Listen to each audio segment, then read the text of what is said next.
Zwom. Doot, doot, doot, doot, doot. BMO. Hello everyone and welcome to another BMO Creative crypto video.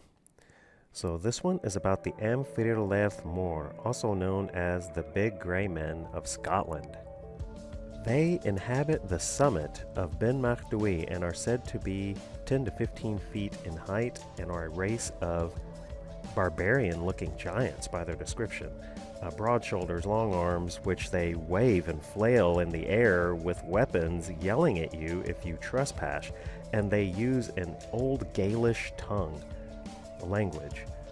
They are covered in short gray hair, sometimes brown, and have olive skin.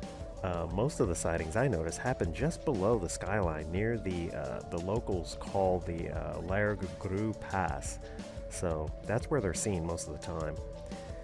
The second highest mountain range in the UK is known as the Cairngorms, which is where these things are, which includes the highest, coldest, and snowiest plateaus in the United Kingdom. 5 of 6 of the highest mountains in Scotland come from this mountain range.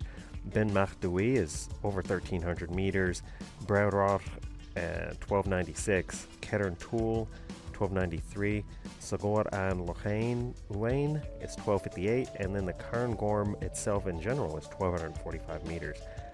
So yeah, they're big. Norman Colley chronicled his experience on the mountain, and the reason why I'm bringing him up is because he brought up a situation that brings this whole giant race out here to light. Colley was a respected scientist, professor of organic chemistry at University College London, first to use medical x-rays, a fellow of the Royal Society, and well-respected climber. He did many climbs on the Isle of Skye and the Alps. In 1895, he did the first ever attempt on the 8,000 meter peak in the Himalayas, Nanga Parbat, and made 21 first climbs in the Canadian Rockies. Mount Colley in Canada and Norman's Peak were named after him.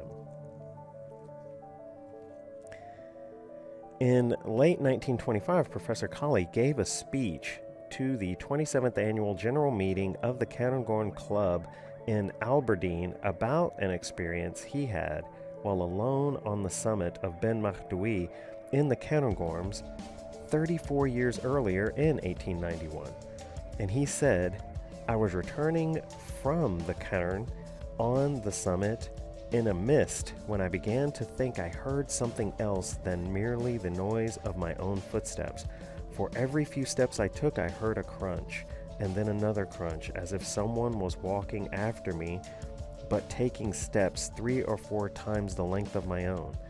I said to myself, this is all nonsense. I listened and heard it again, but I could see nothing in the mist. As I walked on, and the eerie crunch sound behind me, I seized with terror and took my heels, staggering blindly among the boulders, 4 or 5 miles nearly, down to Rathanmarchus Forest. Whatever you make of it, I do not know, but there is something very queer about the top of Ben Machdui, and I will not go back there again by myself, I know." Which he never did.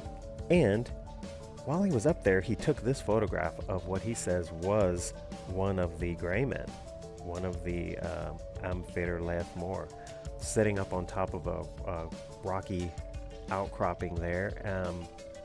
Looks like it's got a big beard, kind of a bald head, or a leather cap on,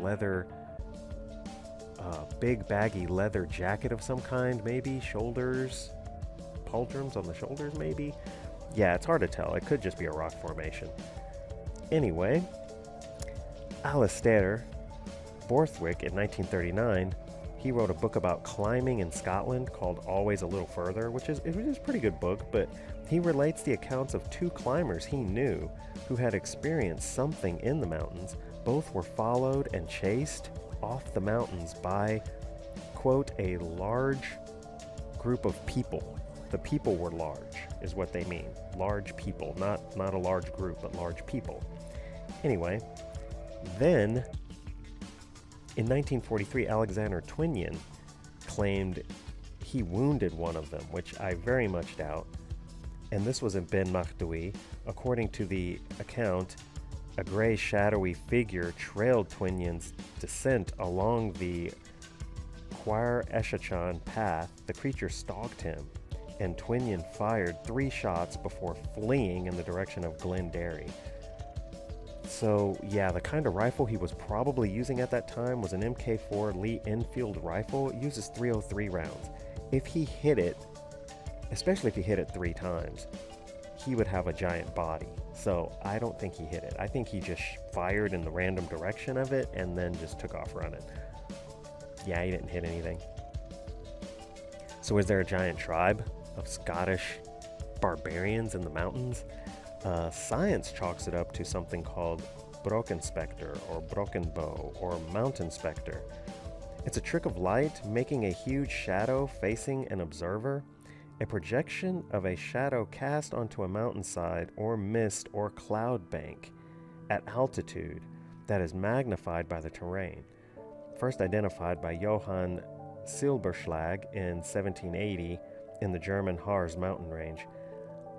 But that doesn't really explain the giant tracks, the heard loud footsteps, the crunching footsteps, the old Gaelish shouting of some creature large shouting ancient Gaelish languages that aren't even used anymore. Oh, and they of course have made these mountain ranges into a national park, just like the US does when they want to hide stuff. So, here's some recent evidence. This is a giant footprint.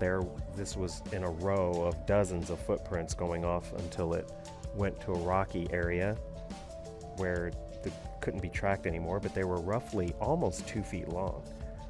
And then there's structures that are built up there on Makhdoui, and sometimes people go up there and tear these down and they're rebuilt. Who's doing it? Who knows? But yeah, I don't think we should be doing that.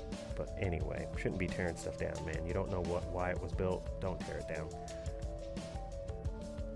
Scottish folklore and history does speak of a race of giants known as the Fomorians that came from granite boulder fields and from under or across the ocean. So maybe these were giants that were Vikings, or maybe they were just extremely large Vikings that lived in those mountains.